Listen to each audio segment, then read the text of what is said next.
नमो नमः। नमः संस्कृताय। आज हम पुनः अभिज्ञान शाकुंतलम के अध्ययन के क्रम में उपस्थित हुए हैं। अभी तक हमने अभिज्ञान शाकुंतलम के द्वितीय अंक के कुल 9 श्लोकों का अध्ययन कर लिया है। इस कक्षा में हम 10वें श्लोक से प्रारंभ करते हैं।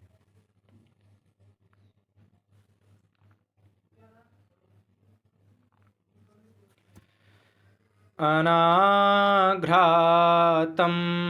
पुष्पं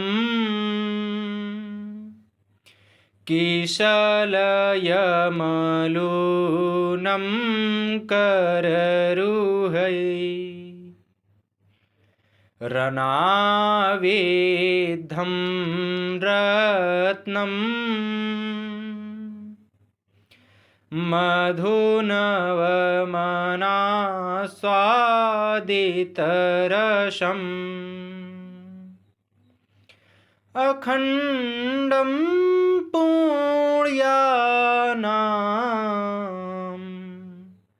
फलमिव च तद्रूपमनघम्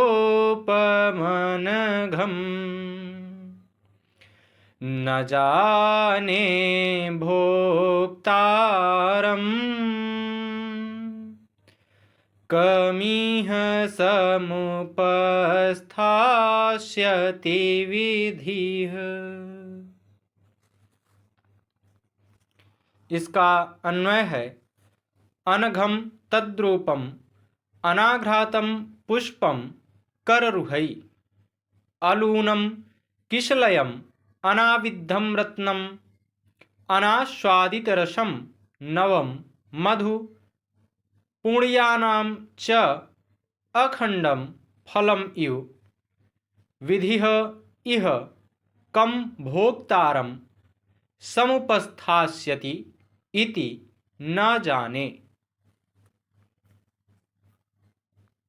इसका शाब्दिक अर्थ है अनघम अर्थात निर्दोष, तद्रूपम अर्थात उस शकुंतला का सौंदर्य, अनाघ्रातम अर्थात ना सूंघे हुए, कररुहैः अर्थात नाखूनों से, अलूनम अर्थात ना छेदे गए, किशलयम अर्थात कोमल पत्ता, अनाविद्धम अर्थात ना विधा हुआ, अनास्वादित रसम अर्थात नहीं आस्वादन किया गया है रस जिसका, ऐसा, मधु अर्थात पुष्परस अथवा शहद, पुण्यानाम अर्थात पुण्यों का, अखंडम अर्थात समग्र या संपूर्ण, विधि अर्थात ब्रह्मा, इह अर्थात इस संसार में, भोक्तारम अर्थात उपभोग करने वाले को, समुपस्थास्यति अर्थात बनाएगा, न जाने अर्थात नहीं जानता। पुनः एक बार हम श्लोक को देखते हैं। अनाघ्रातं पुष्पं किशलयमलूनं कररुहै रणावेद्धं रत्नम् मधुनवमनास्वादितरसम् अखण्डं पुण्यानां फलमिव च तद्रूपमनघम्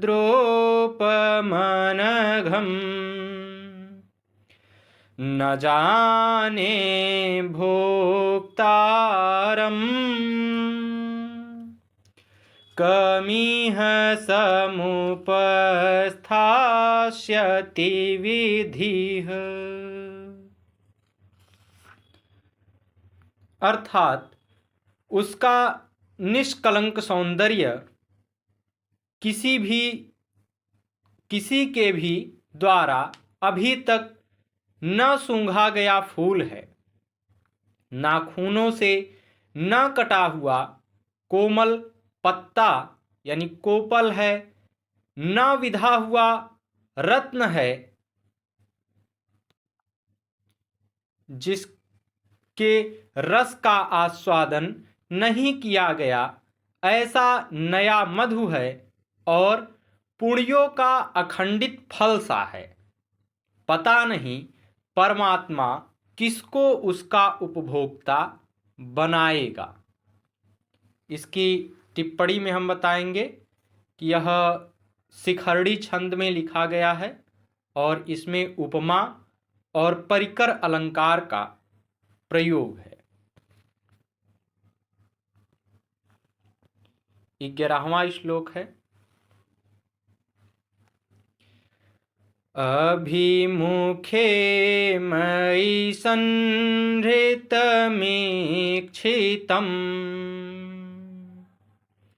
हसितमन्यनिमित्तकृतोदयम्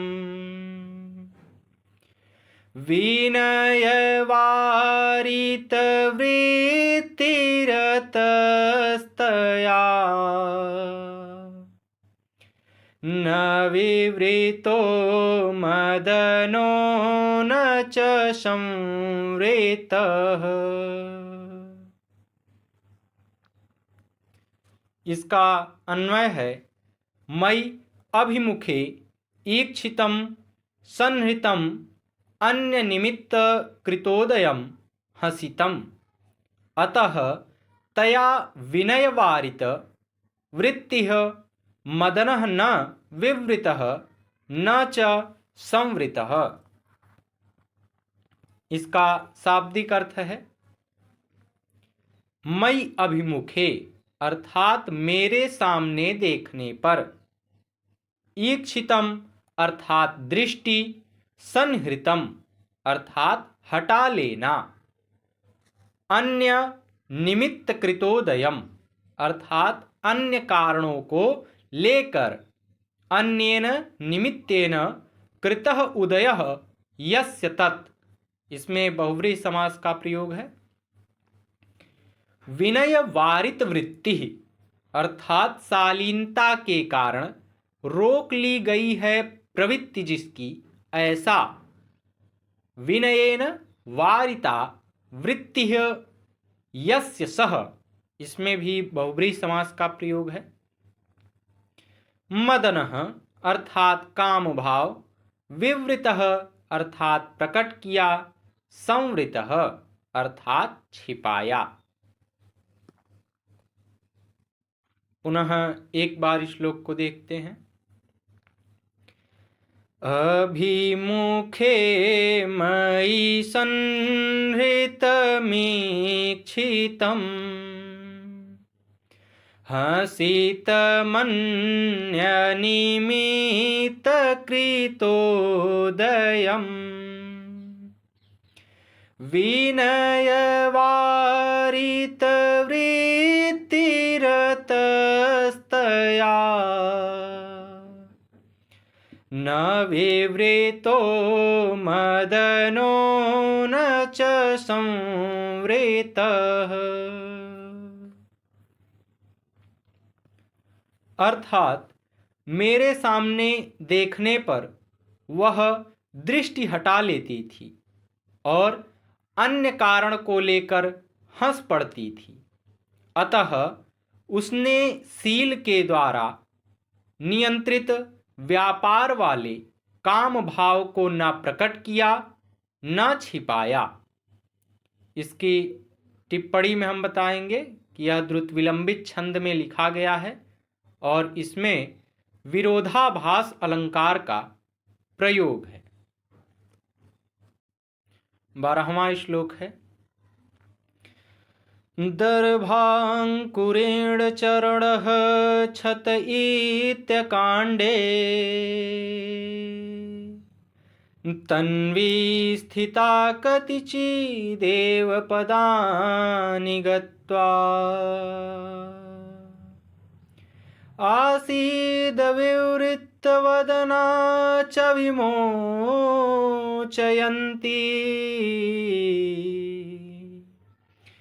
शाखासु वल्कलं शक्तमपि द्रुमाणाम्।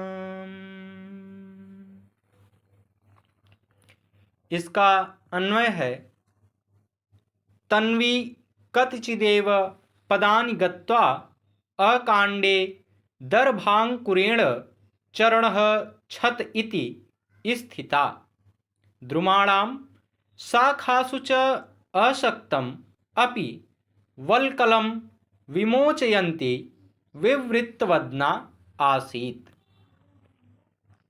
इसका शाब्दिक अर्थ है तन्वी अर्थात कृशांगी शकुंतला। इसमें तनु शब्द है, गीस प्रत्यय का प्रयोग है। पदानी अर्थात पद अथवा कदम। दर्भांकुरेण अर्थात कुशा के अग्रभाग से। छतः अर्थात चुभ गया है। अकांडे अर्थात अकस्मात या असमय में। असक्तम अर्थात न उलझे हुए। विमोचयन्ती अर्थात छुड़ाती हुई। वि उपसर्ग पूर्वक मुच धातु में ऋच और सर्त्री और गिप प्रत्यय का प्रयोग करके विमोचयन्ती शब्द बनता है। विवृत्तवदना अर्थात मेरी ओर मुँह करके। विवृत्तम वदनम यस्याह सा। इसमें बहुब्रीहि समास का प्रयोग है। पुनः एक बार श्लोक को देखते हैं। दर्भांकुरेण चरणः छत इत्यकांडे तन्वी स्थिता कतिचिदेव पदानि गत्वा आसीद्विवृत्तवदना च विमोचयन्ती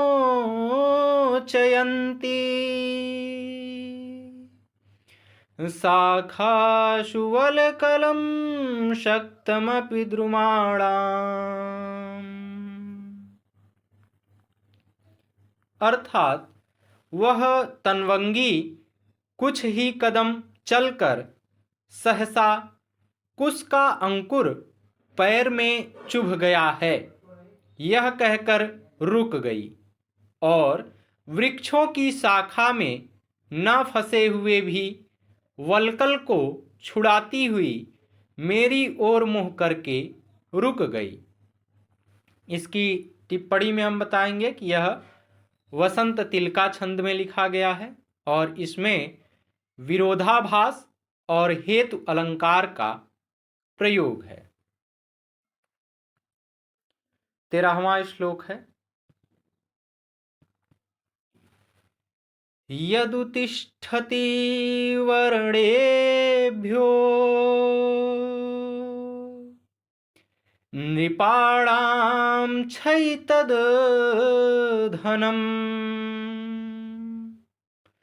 तपः षड्भागं क्षय्यम् ददत्यारण्यकाहिनः।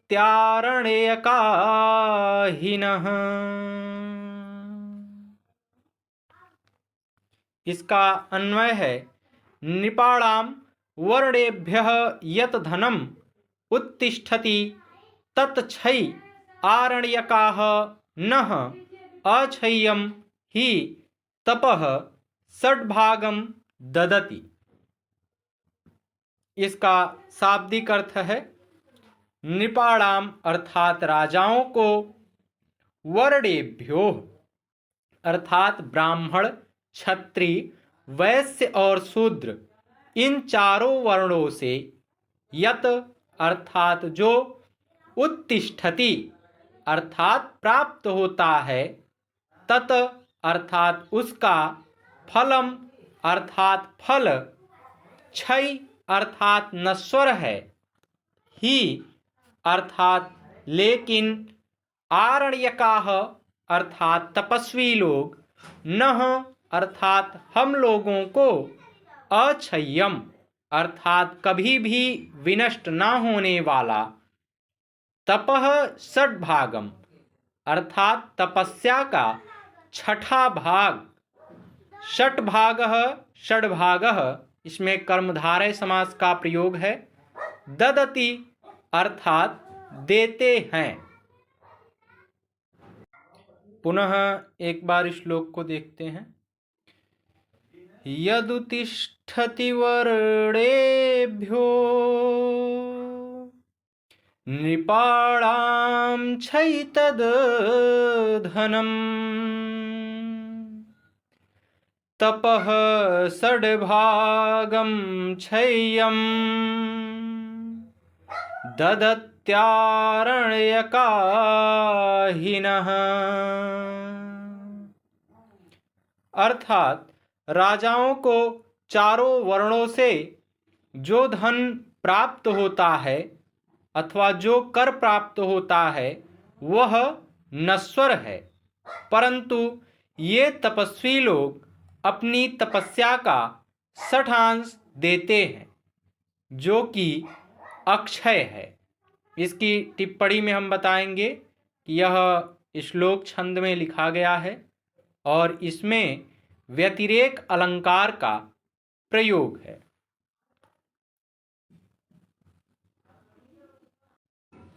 14वां श्लोक है। अध्याक्रांता वसतिरमुना प्याश्रमे सर्वभोग्ये रक्षायोगा दयमपि तपः प्रत्यहं संचिनोति।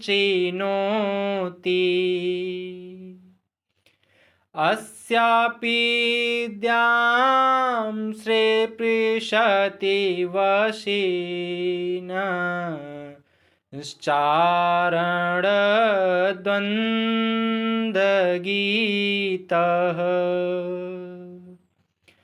पुण्यशब्दो मुनिरिति मुहुः केवलं राजपूर्वः। इसका अन्वय है अमुना अपि सर्वभोग्ये आश्रमे वसतिः अध्याक्रांता रक्षायोगात् अयम अपि प्रत्यहं तपः संचिनोति। वसिनः अस्य अपि केवलं राजपूर्वः पुण्यः मुनिः इति शब्दः चारणद्वन्द्वगीतः मुहुः द्याम स्पृशति। इसका शाब्दिक अर्थ है अमुना अपि अर्थात यह राजा दुष्यंत भी सर्वभोग्ये अर्थात सबके द्वारा आश्रयणीय आश्रमे अर्थात गृहस्थ आश्रम में वसति अर्थात निवास अध्याक्रांता अर्थात करता है रक्षायोगात अर्थात प्रजाओं की रक्षा रूपी योग अनुष्ठान से प्रत्यहम अर्थात प्रतिदिन तपः अर्थात तपस्या का संचिनोति अर्थात संग्रह करता है वसिनः अर्थात जितेंद्रिय चारण द्वन्द्वगीतः अर्थात बंदी युगल के द्वारा गाया हुआ। पुनः एक बार श्लोक को देखते हैं। अध्याक्रांता वसतिरमुना प्याश्रमे सर्वभोग्ये रक्षायोगा दयमपि तपः प्रत्यहं सञ्चिनोति।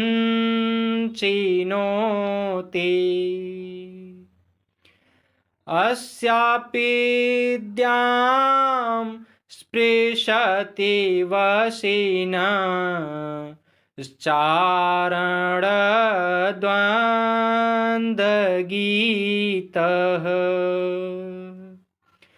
पुण्यः शब्दो मुनिरिति मुहुः केवलं राजपूर्वम्।